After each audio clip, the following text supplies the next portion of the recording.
I'm Virginia McGathey here on the floor at the CME Group reporting on the livestock market. Today, cattle was rising. The futures really break out on the upside and the market started to surge. We haven't seen these highs in quite a while, and based on what's been happening all summer, this is really looking good.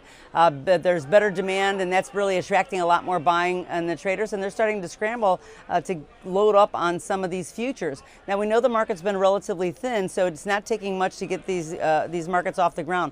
But over the last couple of weeks, we've had some days that we were almost limit up, and I think that's the little tell that this market is really going to get on the move. So we're going to wait for this week's physical trade, that the supplies are a little bit tighter, and I think that that could be sending the message. Tight supplies and a real worry that that's going to come front and center as the big play, and I think some of the traders are starting to try to get on board.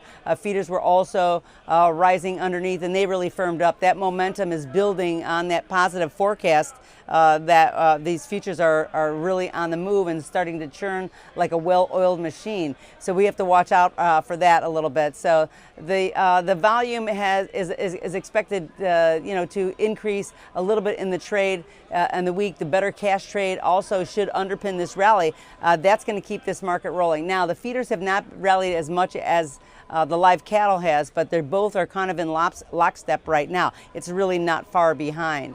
The hogs on the other end are technically lower, and it's really difficult. These trade wars are just making pork a bargain price, and it's still not spurring anyone even in to jump in and buy this market. Now, the range has been a little bit smaller, and today we did establish another new low. And with the smaller range, that tells me that there is some selling fatigue out there. You know, how low can this go? Well, if we don't have any buyers, the market can just drift a little bit lower. So today it slips a little bit. We're hoping for a little more two-way trade.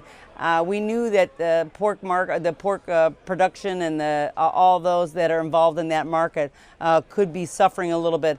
I myself didn't realize that it was going to be as challenging as it is today. At some point in time, though, there is going to be some demand for our products, and at that point we can start to eat through some of the supplies that we have and hopefully get us off the ground. But right now, futures are suffering and the market is lower. That's all from the floor at the CME Group here in Chicago. I'm Virginia McGathey.